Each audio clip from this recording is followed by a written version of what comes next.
Friends, welcome to Achanbala recipe. இன்றைக்கி சூப்பராக ஒரு கருவாட்டு வறுவல் தான் பார்க்க போகிறோம். ரொம்ப சிம்பிளாக செய்திடலாம். இதுக்கு ஒரு பேனில் 2 ஸ்பூன் எண்ணெய் சூடான உடனே ஒரு மீடியம் சைஸ் வெங்காயம், ஒரு மீடியம் சைஸ் தக்காளி நல்லா எண்ணெயிலே வதக்கிக்கலாம். நல்லா சுருண்டு வதங்கின பிறகு கொஞ்சமாக இஞ்சி பூண்டு பேஸ்ட்டு, 1 ஸ்பூன் மிளகாத்தூள், கொஞ்சமாக மஞ்சள் பொடி, உப்பு ஆட் பண்ணாதீங்க. இதில் ஏற்கனவே உப்பு இருக்கும் கருவாட்டில். அதனால் நீங்கள் வந்து லைட்டாக சுடுதண்ணியில் வாஷ் பண்ணிங்கன்னா அந்த எக்ஸஸாக இருக்கிற உப்பெல்லாம் கரைஞ்சிட்டு இதுக்கு கரெக்டாக இருக்கும் தொக்குக்கு. இப்போ கொஞ்சமாக தண்ணி விட்டுட்டு நல்லா மிக்ஸ் பண்ணிவிடுங்க. இந்த மாதிரி தொக்கா செய்து சாப்பிட்டிங்கன்னா நீங்கள் சாதத்தில் சூடாக பிசைஞ்சு சாப்பிட்டிங்கன்னா சூப்பராக இருக்கும் கருவாடு வறுவல். சாம்பார் சாதத்தோட ரசத்தோட செம காம்பினேஷனாக இருக்கும். யாருக்கெல்லாம் கருவாடு பிடிக்குமோ கண்டிப்பாக ஒரு லைக் பண்ணுங்கள். இப்போ நம்ம கருவாடு இதில் மிக்ஸ் பண்ணியாச்சு.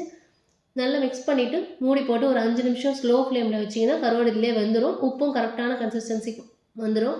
இப்போ நீங்களும் இதே மாதிரி ட்ரை பண்ணி பாருங்கள். நல்லா ரோஸ்ட் பண்ணி எடுத்திங்கன்னா சூப்பரான ஒரு காம்பினேஷனில் கருவாட்டு வறுவல் ரெடி.